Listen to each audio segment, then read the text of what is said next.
નમસ્કાર મિત્રો, જો તમને આવી હાસ્યપીચ વાર્તાઓ ગમતી હોય તો તેની વિડીયોને લાઇક, શેર અને ચેનલને સબસ્ક્રાઈબ જરૂરથી કરજો.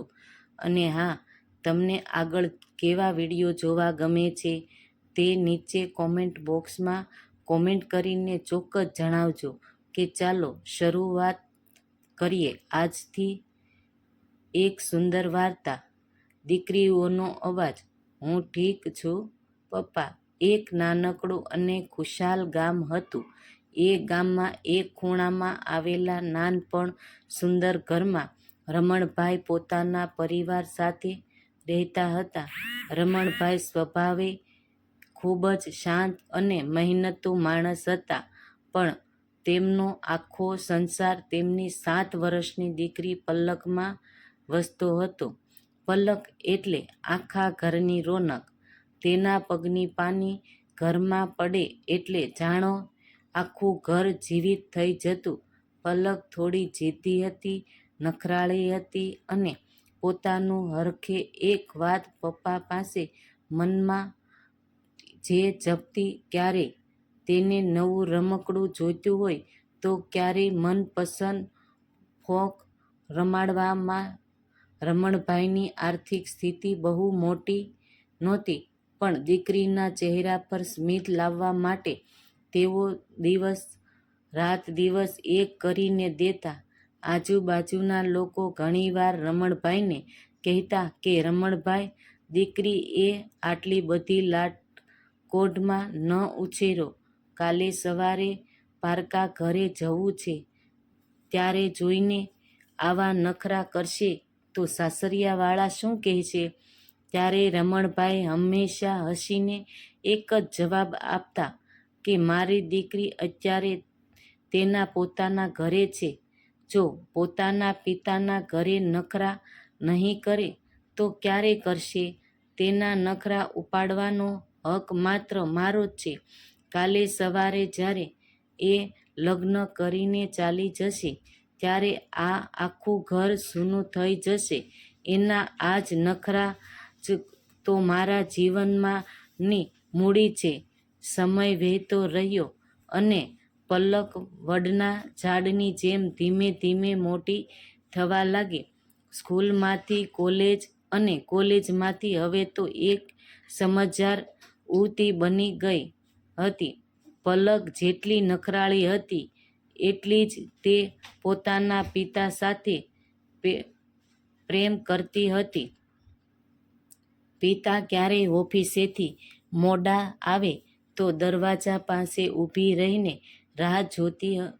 પિતાના માથાના ધોળા થતા વાળ જોઈને તેનું હૃદય ભરાઈ આવતું. પલક હવે ઘરકામમાં પણ માતાને મદદ કરતી, પણ પિતા સાથે આવે એટલે એ જ 7 વર્ષની નાની બાળકી બની જતી અને પપ્પા પાસે પોતાની નાની નાની જીદ પૂરી કરાવતી. એક દિવસ એવો આવ્યો જે દરેક પિતાના દીકરીના પિતા જીવવામાં આવે છે. પલક માટે એક સારા ઘરનું માગું આવ્યું. છોકરો ભણેલો ગણેલો હતો, પણ પરિવાર પણ સારો હતો. રમણભાઈએ ભારે હૈયું પલકના લગ્ન નક્કી કર્યા. લગ્નની તૈયારીઓ શરૂ થઈ ગઈ. આખું ઘર મહેમાનોથી ભરાઈ ગયું. ગીતો ગવાવા લાગ્યા, પણ રમણભાઈની આંખો ક્યારેય ખૂણામાં જઈને એકાંત શોધતી હતી. તેઓ જ્યારે પણ પલકને જોતા ત્યારે તેમની આંખો સામે પલકનું બાળપણ તરી આવતું. એ નાની પલક જે ક્યારેય પપ્પાની પીઠ પર બેસીને ઘોડો રમતી હતી, તે આજે દુલ્હન બનવા જઈ રહી હતી. વિદાયનો એક કમરો સમય આવી પહોંચ્યો. આખા ગામમાં આંખો ભીની થઈ. પલક જ્યારે રમણભાઈને ગળે વળગીને રડવા લાગી, ત્યારે રમણભાઈ પોતાની જાતને રોકી ન શક્યા. વર્ષથી જે આંસુ તેમણે છુપાવી રાખ્યા હતા તે આજે વહી નીકળે. પલકે રસ્તા પર પપ્પાના કાનમાં કહ્યું કે પપ્પા, તમારા ઘરની ચકલી હવે બીજા આંગણે જઈ રહી છે, પણ તમે પોતાનું ધ્યાન રાખજો. રમણભાઈએ તેના માથા પર હાથ મૂકીને આશીર્વાદ આપ્યા અને ગાડી રવાના થઈ ગઈ. લગ્ન પછી પલક પોતાના સાસરે પહોંચી. નવું ઘર, નવા લોકો અને નવો માહોલ. શરૂઆતના દિવસે તો સારા વીત્યા, પણ ધીમે ધીમે સાસરિયાની જવાબદારીઓ તેના ખંભા પર આવવા લાગી. સાસરિયામાં પલકને સમજાવા લાગ્યું કે પિતાનું ઘર એ પિતાનું જ ઘર હોય છે. અહીં નાની નાની વાતોમાં રીસાવાનો કે નખરા કરવાનો કોઈ હક નહોતો. એક દિવસ પલકની તબિયત બહુ ખરાબ હતી. તેને સખત તાવ હતો, પણ ઘરના કામકાજ અને મહેમાનોનો સરભવા તેને આરામ કરવાનો સમય જ ન મળ્યો. તે અંદરથી તૂટી રહી હતી. તેને પોતાના પપ્પા ખૂબ જ યાદ આવી રહ્યા હતા. બરાબર એ જ સમયે તેના ફોનની રિંગ વાગી અને સ્ક્રીન પર પપ્પા લખેલું જોઈને પલકની આંખોમાંથી આંસુ દળ-દળ વહેવા લાગ્યા. જેણે ઝડપથી પોતાના આંસુ લૂછાયા, પોતાના ગળાના સાદને સામાન્ય કર્યો અને ફોન રિસીવ કર્યો.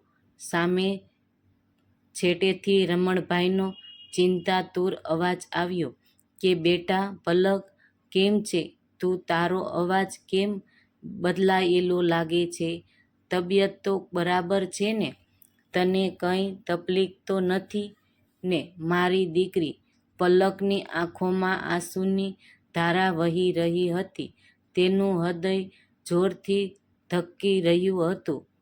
તેને મન થયું હતું કે તે જોર-જોરથી રડીને કહી દે કે પપ્પા, મને અહીં બહુ યાદ આવે છે. મારી તબિયત સારી નથી, પણ તે હવે એક સમજદાર વહુ અને દીકરી બની ચૂકી હતી. તે પોતાના પિતાને કોઈ દુઃખ આપવા નહોતી માંગતી. તેણે પોતાનું અંદરના તમામ દર્દ, થાક અને આંસુઓને એક જ નાનકડી મુસ્કાન પાછળ છુપાવી દીધા. પલકે ખૂબ જ પ્રેમથી અને હસતા અવાજે જવાબ આપ્યો, અરે પપ્પા, હું એકદમ ઠીક છું. મને અહીં કોઈ તકલીફ નથી. બધા મને બહુ જ પ્રેમ કરે છે. તમે ખોટી ચિંતા ના કરો. હું બહુ જ ખુશ છું.